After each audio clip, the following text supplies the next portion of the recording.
ವಾರ್ತೆಯ ಮುಖ್ಯಾಂಶಗಳು. ಜನವರಿ 10ರಂದು ಕಾಳುಮೆಣಸಿನ ಹಬ್ಬ, ಕಾಫಿ ಸಂಭ್ರಮ 2026. ನದಿ ಜೋಡಣೆ ವಿಷಯದಲ್ಲಿ ಉಪಮುಖ್ಯಮಂತ್ರಿ ನೀಡಿರುವ ಹೇಳಿಕೆಯನ್ನು ವಿಶ್ವೇಶ್ವರ ಕಾಗೇರಿಯವರು ರಾಜಕೀಯಕರಣಗೊಳಿಸಿರುವುದು ಅತ್ಯಂತ ಖೇದಕರ ಸಂಗತಿ. ದೀಪಕ್ ದೊಡ್ಡೂರ್. ಜವಾಬ್ದಾರಿಯುತ ಸರ್ಕಾರ ಮತ್ತು ಜನಪ್ರತಿನಿಧಿಗಳಿಗೆ ಜನಹಿತಕ್ಕಿಂತ ಆದಾಯ ಮುಖ್ಯ ಆಗಬಾರದು. ಸಚ್ಚಿದಾನಂದ ಹೆಗಡೆ. ಆರೋಗ್ಯವಂತ ಸಮಾಜ ನಿರ್ಮಾಣ ಮಾಡುವಲ್ಲಿ ಶ್ರೀ ಕ್ಷೇತ್ರ ಧರ್ಮಸ್ಥಳ ಗ್ರಾಮಾಭಿವೃದ್ಧಿ ಯೋಜನೆ ಜಗತ್ತಿಗೆ ಮಾದರಿಯಾಗುವ ಕೆಲಸ ಮಾಡುತ್ತಿದೆ. ಉಪೇಂದ್ರ ಪೈ. ಅಂತೂ ಇಂತೂ ಆರಂಭಗೊಂಡಿರುವ ಶಿರ್ಸಿ ಕುಮಟಾ ರಸ್ತೆಯಲ್ಲಿ ಸಾರಿಗೆ ಸಂಚಾರ. ನದಿ ಜೋಡಣೆ ವಿಷಯದಲ್ಲಿ ಉಪಮುಖ್ಯಮಂತ್ರಿಗಳು ಖಾಸಗಿ ಕಾರ್ಯಕ್ರಮಕ್ಕೆ ಬಂದ ಸಂದರ್ಭದಲ್ಲಿ ನೀಡಿರುವ ಹೇಳಿಕೆಯನ್ನು ಬಿಜೆಪಿ ಸಂಸದ ವಿಶ್ವೇಶ್ವರ ಕಾಗೇರಿಯವರು ರಾಜಕೀಯಕರಣಗೊಳಿಸುತ್ತಿರುವುದು ಅತ್ಯಂತ ಖೇದಕರ ಸಂಗತಿಯಾಗಿದೆ ಎಂದು ಕೆಪಿಸಿಸಿ ಸದಸ್ಯ ದೀಪಕ್ ದೊಡ್ಡೂರ್ ಶಿರ್ಸಿಯ ಪತ್ರಿಕಾಭವನದಲ್ಲಿ ನಡೆಸಿದ ಸುದ್ದಿಗೋಷ್ಠಿಯಲ್ಲಿ ತಿಳಿಸಿದ್ದಾರೆ. ಈ ಸಂದರ್ಭದಲ್ಲಿ ಬಸವರಾಜ ದೊಡ್ಮನಿ, ರಾಜು ಉಗ್ರಾಣ್ಕರ್, ಗಣೇಶ್ ದಾವಣಗೆರೆ, ಜೋಪಿ ಫೀಟರ್ ಇತರರು ಇದ್ದರು. ನಮ್ಮ ಸಂಸದ ಶ್ರೀಯುತ ವಿಶ್ವೇಶ್ವರ ಕಾಗೇರಿ ಅವರು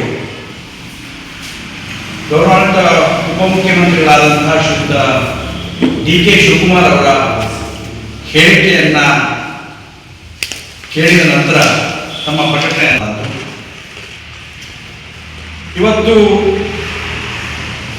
ಪ್ರಪ್ರಥಮವಾಗಿ ಈ ಒಂದು ಯೋಜನೆಯನ್ನ ಸಂಸದರು ರಾಜಕೀಯಗೊಳಿಸಲಿಕ್ಕೆ ಹೊರಟಿರುವುದು ಖೇದಕರ ವಿಚಾರ. ಕಾರಣ ಇವತ್ತು ಈ ಯೋಜನೆ ನಮ್ಮ ಜಿಲ್ಲೆಗೆ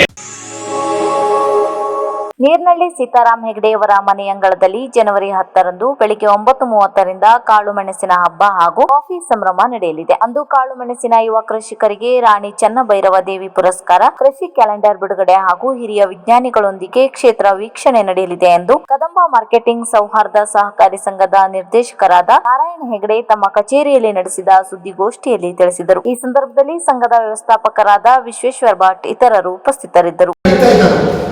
ಅಂತಹ ರೈತರನ್ನ ಆಯ್ಕೆ ಮಾಡಿ ಅವರಿಗೆ ರಾಣಿ ಚೆನ್ನಭೈರವ ಪ್ರಶಸ್ತಿನ ಕೊಡ್ತಕ್ಕಂಥದ್ದಕ್ಕೆ ತಜ್ಞರ ತಂಡ ಕಿಶೋರ್ ರೆಡ್ಡಿ ಅವರು, ಪ್ರಸಾದ್ ಅವರು, ಇವರೆಲ್ಲರೂ ಈಗಾಗಲೇ ಈ ಭಾಗದ ವಿವಿಧ ಕಾಳುಮೆಣಸಿನ ಬೆಳೆಗಾರರ ತೋಟಗಳಿಗೆ ಓಡಾಡಿ ಅವರನ್ನು ಆಯ್ಕೆ ಮಾಡ್ತಾ ಇದ್ದಾರೆ.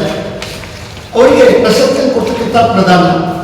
ಆಮೇಲೆ ನಮ್ಮ ಭಾಗದಲ್ಲಿ ಕಾಫಿ ಟೆಂಡರ್ ಸಿಸ್ಟಮ್, ಈ ಕರ್ನಾಟಕದಲ್ಲಿ ಇಲ್ಲಿವರೆಗೂ ಟೆಂಡರ್ ಸಿಸ್ಟಮ್ ಇರಲಿಲ್ಲ. ನಮ್ಮ ಭಾಗದಲ್ಲಿ ಇದು ಪ್ರಪ್ರಥಮವಾಗಿ ಕಳೆದ ವರ್ಷ ಪ್ರಾರಂಭ ಆಯಿತು. ಕಳೆದ 1 ವರ್ಷ ಸುಮಾರು 800 ಕ್ವಿಂಟಲ್ ಕಾಫಿ ನಮ್ಮ ಭಾಗದ ಟೆಂಡರ್ ಸಿಸ್ಟಮ್ನಲ್ಲಿ ಮಾರ್ಕೆಟ್ ಆಗಿದೆ. ಆರೋಗ್ಯವಂತ ಸಮಾಜ ನಿರ್ಮಾಣ ಮಾಡುವಲ್ಲಿ ಶ್ರೀ ಕ್ಷೇತ್ರ ಧರ್ಮಸ್ಥಳ ಗ್ರಾಮಾಭಿವೃದ್ಧಿ ಯೋಜನೆ ಜಗತ್ತಿಗೆ ಮಾದರಿಯಾಗುವ ರೀತಿಯಲ್ಲಿ ಕೆಲಸ ಮಾಡುತ್ತಿದೆ ಎಂದು ಜೆಡಿಎಸ್ ಮುಖಂಡ ಉಪೇಂದ್ರ ಪೈ ಹೇಳಿದರು. ಅವರು ನಗರದ ಕರ್ಜಿಗಿ ಕಲ್ಯಾಣ ಮಂಟಪದಲ್ಲಿ ಶ್ರೀ ಕ್ಷೇತ್ರ ಧರ್ಮಸ್ಥಳ ಗ್ರಾಮಾಭಿವೃದ್ಧಿ ಯೋಜನೆ ಹಾಗೂ ವಿವಿಧ ಸಂಘಟನೆಗಳೊಂದಿಗೆ ಸೇರಿ 8 ದಿನಗಳ ಕಾಲ ನಡೆಯುವ ಮಧ್ಯವರ್ಜನ ಶಿಬಿರವನ್ನು ಉದ್ಘಾಟಿಸಿ ಮಾತನಾಡಿದರು.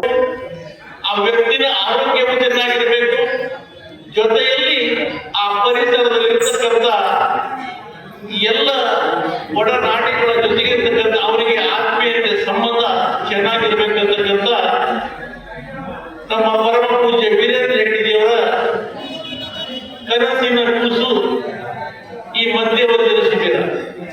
ಈಗ ಗಣೇಶ ವಿಸ್ತಾರವನ್ನು ಹೇಳಿದ್ದಾರೆ.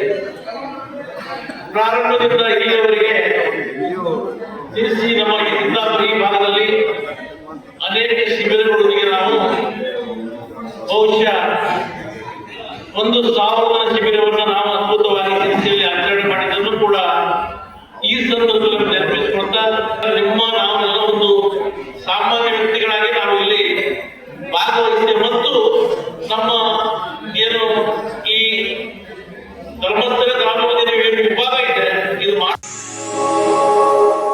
ಸರ್ಕಾರಗಳು ಕೇವಲ ಆದಾಯವನ್ನು ನಿರೀಕ್ಷೆ ಮಾಡದೆ ಜನರ ಆರೋಗ್ಯ ಮತ್ತು ಅಭಿವೃದ್ಧಿಯನ್ನು ಗಮನದಲ್ಲಿಟ್ಟುಕೊಂಡು ಕೆಲಸ ಮಾಡಬೇಕಾದ ಅನಿವಾರ್ಯತೆ ಇದೆ ಎಂದು ಕರ್ನಾಟಕ ರಾಜ್ಯ ಮದ್ಯಪಾನ ಮಂಡಳಿ ಮಾಜಿ ಅಧ್ಯಕ್ಷರಾದ ಸಚ್ಚಿದಾನಂದ ಹೆಗಡೆ ಹೇಳಿದರು. ನಗರದ ಕರ್ಜಿಗಿ ಕಲ್ಯಾಣ ಮಂಟಪದಲ್ಲಿ ಶ್ರೀ ಕ್ಷೇತ್ರ ಧರ್ಮಸ್ಥಳ ಗ್ರಾಮಾಭಿವೃದ್ಧಿ ಯೋಜನೆ ಹಾಗೂ ವಿವಿಧ ಸಂಘಟನೆಗಳೊಂದಿಗೆ ಸೇರಿ 8 ದಿನಗಳ ಕಾಲ ನಡೆಯುವ ಮಧ್ಯವರ್ಜನ ಶಿಬಿರವನ್ನು ಉದ್ಘಾಟಿಸಿ ಮಾತನಾಡಿದರು. 18 ವರ್ಷಗಳ ಹಿಂದೆ ಅವರು ಚಟಕ್ಕೊಳಗಾಗಿದ್ದರು.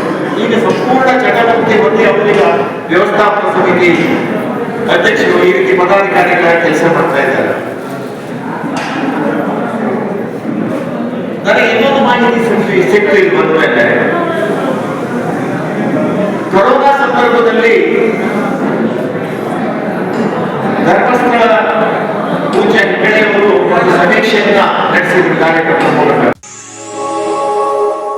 ರಸ್ತೆ ಅಗಲೀಕರಣದಿಂದಾಗಿ ಕಳೆದ 1 ವರ್ಷದಿಂದ ಸ್ಥಗಿತಗೊಂಡಿದ್ದ ಶಿರ್ಸಿ ಕುಮಟಾ ರಸ್ತೆಯಲ್ಲಿನ ಸಾರಿಗೆ ಸಂಚಾರಕ್ಕೆ ಇಂದಿನಿಂದ ಪುನರಾರಂಭಕ್ಕೆ ಜಿಲ್ಲಾಧಿಕಾರಿ ಲಕ್ಷ್ಮೀಪ್ರಿಯಾ ಅವರು ಗ್ರೀನ್ ಸಿಗ್ನಲ್ ನೀಡಿದಂತೆ ಬೆಳಗ್ಗೆ ಕುಮಟಾ ಶಾಸಕರಾದ ದಿನಕರ್ ಶೆಟ್ಟಿ ಅವರು ಕತ್ಗಾಲ್ನಲ್ಲಿ ಘಟ್ಟದ ಮೇಲೆ ಸಾಗುವ ಬಸ್ಸಿಗೆ ಹಸಿರು ನಿಶಾನೆ ತೋರಿಸಿದ್ದರು.